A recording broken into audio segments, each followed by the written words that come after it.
പക്ഷേ ഈ അന്തരീക്ഷത്തിൻ്റെ മലിനതയെ, ഈ വായുവിൻ്റെ മലിനതയെ, വെള്ളത്തിൻ്റെ മലിനതയെ, മണ്ണിൻ്റെ മലിനതയെ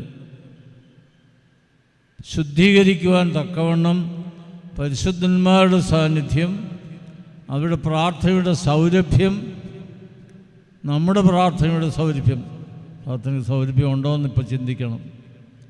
നമ്മുടെ പ്രാർത്ഥനയ്ക്കെല്ലാം ഒരു സൗരഭ്യമുണ്ട്.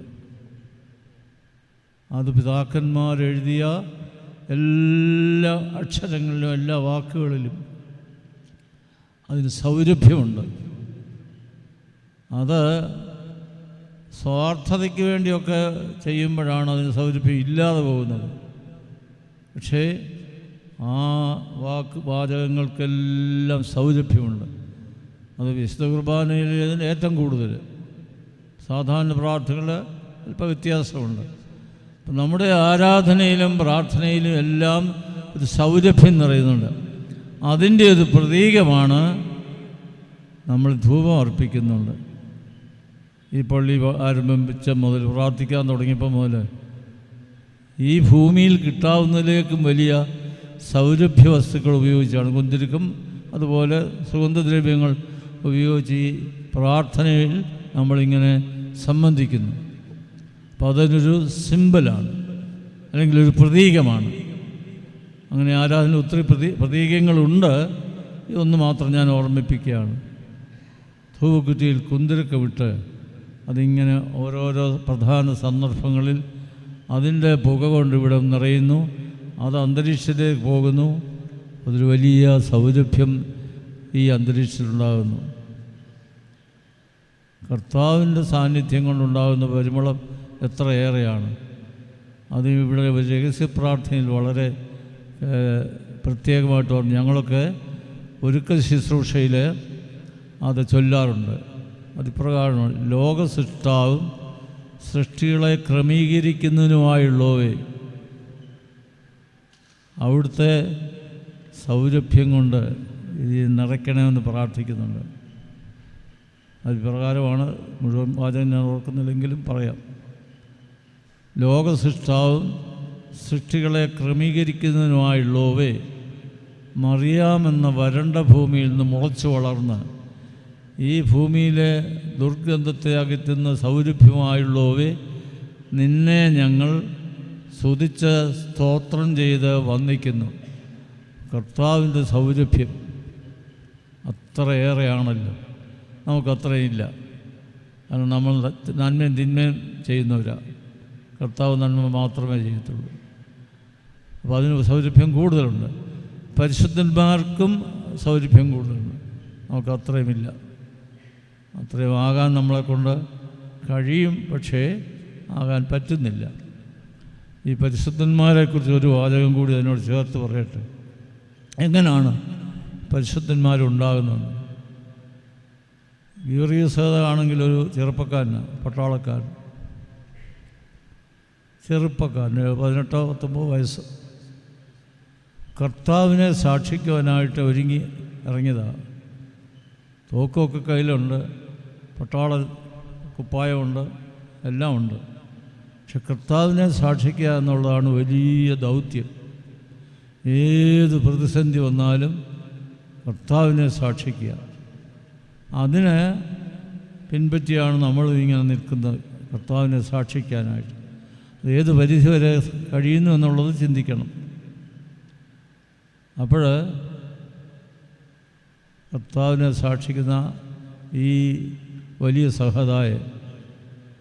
സഹതാമാർക്ക്, അല്ലെങ്കിൽ പട്ടാളക്കാർക്കെല്ലാം ഉള്ളൊരു സ്വഭാവം ഞാൻ മുമ്പ് ഓർമ്മിപ്പിച്ചതാണെന്ന് തോന്നുന്നു. അവർക്ക് മുന്നോട്ട് പോകാനേ അനുവാദമുള്ളൂ, തോറ്റോടുവാൻ അനുവാദമില്ല.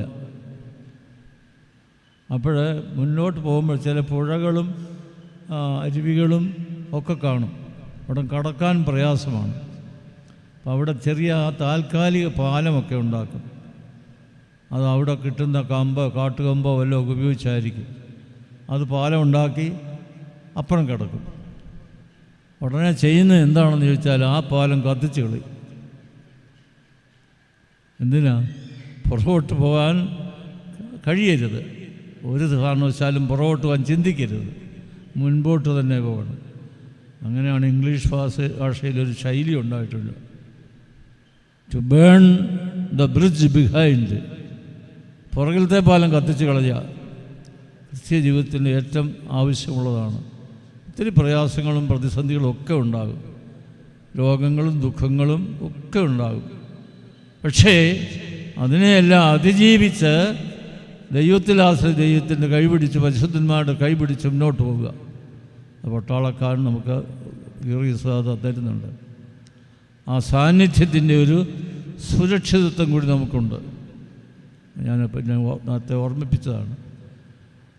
സഹദായുടെ സാന്നിധ്യത്തിൻ്റെ സുരക്ഷിതത്വം, ദൈവസാന്നിധ്യത്തിൻ്റെ സുരക്ഷ ഏറ്റവും ആദ്യമുണ്ട്. പിന്നെ ഓരോ പരിശുദ്ധന്മാർ, ദൈവമാതാവ് മുതൽ സ്ലീഹന്മാർ മുതൽ സഹോദരന്മാർ മുതൽ വന്നു അനേകായിരം പരിശുദ്ധന്മാരുടെ വലയും നമുക്ക് ചുറ്റുമുണ്ട്. ഒടുവിലെ പരിശുദ്ധ പരിമല തിരുമേനി, പ്രൊട്ടസ്റ്റന്റ് തിരുമേനി എല്ലാവരും ചേർന്നൊരു വലയുണ്ട്. അത് ഏറ്റവും പുറകിലാണ്. ഏറ്റവും അടുത്താരാ? ദൈവമാതാവാണ്. അതിനപ്പുറത്താരും ഇല്ല. അതിന് യോഗ്യതയുള്ളവരോ ആ യോഗ്യത വേറെ ആർക്കുമില്ല. അതിനൊരു കാരണം കൂടെ പറയുന്നുണ്ട്. She is the first of the redeemed. രക്ഷിക്കപ്പെട്ടവരിൽ ഒന്നാമത്തോളാണ്. അതുകൊണ്ട് ദൈവമാതാവാണ് നമ്മുടെ അടുത്ത് നിന്ന്, ഏറ്റവും അടുത്ത് നിന്ന് മധ്യസ്ഥയ്ക്ക് യോഗ്യതയുള്ളത്. അതിനടുത്താണ് സ്ത്രീഹന്മാരും സഹോദരന്മാരും. ഗീർഗീസാദ 3-ാം നൂറ്റാണ്ടിൽ ജീവിച്ച ഒരാളാണ്. കർത്താവിനെ കണ്ടിട്ടില്ല. സ്ത്രീഹന്മാർ കണ്ടിട്ടുണ്ട്, നമ്മളും കണ്ടിട്ടില്ല. പക്ഷെ കണ്ടിട്ടില്ലാത്ത കർത്താവിൻ്റെ സാന്നിധ്യത്തിൻ്റെ ഒരു ആ സാന്നിധ്യത്തിൻ്റെ സൗരഭ്യവും സുരക്ഷിതത്വവും നമുക്കുണ്ടെന്നുള്ളത് വിശ്വസിക്കണം. അതുപോലെ പരിശുദ്ധന്മാരുടെ സാന്നിധ്യത്തിൻ്റെ സുരക്ഷ, ഒരു പട്ടാളക്കാരൻ്റെ സുരക്ഷിത നമുക്കുണ്ട്. അതുകൊണ്ട് അങ്ങനെ ജീവിതത്തിൽ മുന്നേറുവാൻ തക്കവണ്ണം സാധിക്കട്ടെ എന്ന് പ്രാർത്ഥിക്കുന്നു. വായിച്ച വേദഭാഗം ഒന്നുകൂടെ വായിക്കുകയാണ്. എനിക്ക് ആദ്യമായിട്ട് പറയാനുള്ളത്, ഇതുപോലെയുള്ള പെരുന്നാളുകളിലും മറ്റ് സമയങ്ങളിലും വായിക്കുന്ന വേദഭാഗം മദ്ബഹായിലുള്ള ശുശ്രൂഷകർ പ്രത്യേകം വീണ്ടും വീണ്ടും വായിക്കണം. നേരത്തെ വായിക്കണം, പിന്നെ ഇത് കേട്ട് കഴിഞ്ഞിട്ട് വീണ്ടും വായിക്കണം. എത്ര വായിച്ചാലും നമുക്ക് അതിൻ്റെ പൂർണ്ണാർത്ഥമൊന്നും കിട്ടത്തില്ല. അതിനുള്ള ഗ്രഹണശക്തിയൊന്നും നമുക്ക് പോരാ. അതിപ്രകാരമാണ്. വിശുദ്ധ മർക്കോസിന് സുവിശേഷം 8-ാം അധ്യായം 34 മുതൽ 38 വരെയുള്ള വാക്യങ്ങൾ. യേശു ജനസമൂഹത്തെയും തൻ്റെ ശിഷ്യന്മാരെയും വിളിച്ചിട്ട് അവരോട് പറഞ്ഞു, എന്നെ അനുഗമിക്കുവാൻ മനസ്സുള്ളവൻ തന്നെ തന്നെ ത്യജിച്ച് തൻ്റെ കുരിശുമെടുത്ത് എൻ്റെ പിന്നാലെ വരട്ടെ. അത് കുറേ നാൾ വായിക്കുന്നില്ലയോ? ഞാനിപ്പോൾ 62 വർഷമായി അച്ഛനായിട്ട്, അന്ന് മുതൽ വായിക്കുന്നു. അതിന് മുമ്പും വായിച്ചിട്ടുണ്ട്. പക്ഷെ പൂർണ്ണാർത്ഥം കിട്ടിയോന്ന് എനിക്കറിയാൻ വയ്യ. തന്നെ തന്നെ തിരിച്ച് തൻ്റെ കുരിശെടുത്തിൻ്റെ പിന്നാലെ വരട്ടെ. എന്തെന്നാൽ തൻ്റെ ജീവൻ രക്ഷിപ്പാൻ ആഗ്രഹിക്കുന്നവൻ അത് നഷ്ടപ്പെടുത്തുന്നു. അതും മനസ്സിലാകുന്നില്ല. തൻ്റെ ജീവൻ രക്ഷിക്കുവാൻ ആഗ്രഹിക്കുന്നവൻ അത് നഷ്ടപ്പെടുന്നു. നമ്മളെല്ലാം ജീവൻ രക്ഷിക്കുവാൻ ആഗ്രഹിക്കുന്നവരാണ്. നല്ല സുരക്ഷിതമായ വീട് വേണം. കാളന്മാരുടെ വിരലിൽ എവിടെയും നല്ല ഭംഗിയായിട്ട് സുരക്ഷിതമായിട്ടിരിക്കണം. യാത്രയിലായാലും നടപ്പിലായാലും എടുപ്പിലായാലും എല്ലാം സുരക്ഷിതമായിട്ടിരിക്കണം. ശരിയാ. പക്ഷെ ഇവിടെ പറയുന്നത് എന്താ? തൻ്റെ ജീവൻ രക്ഷിപ്പാൻ ആഗ്രഹിക്കുന്നത് നഷ്ടപ്പെടുത്തുന്നു. അതിൻ്റെ അടുത്ത് പറയുന്നത്, എനിക്ക് വേണ്ടി എൻ്റെ സുവിശേഷത്തിന് വേണ്ടിയും തൻ്റെ ജീവൻ നശിപ്പിക്കുന്നവൻ അത് രക്ഷിക്കുന്നു. അതും വലിയ പ്രയാസം മനസ്സിലാക്കാൻ. പക്ഷേ അനേകരുണ്ടതുപോലെ. താവിൻ്റെ കാലം മുതൽ സഹോദരന്മാർ മുതൽ ഈഹിദായക്കാർ, ദയറായക്കാർ, ഉനുവയന്മാർ, എസ്തൂനന്മാർ, അങ്ങനെ അനേക ആയിരങ്ങളുണ്ട്. അതിലൊരു മുൻപിലാണ് ഗീർഗീസാദ. തൻ്റെ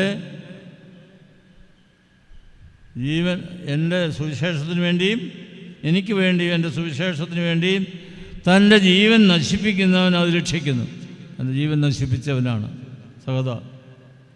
ഒരു മനുഷ്യനും ലോകം മുഴുവൻ നേടിയിട്ട് തൻ്റെ ആത്മാവിനെ നഷ്ടപ്പെടുത്തുമെങ്കിൽ അവൻ എന്തു പ്രയോജനം?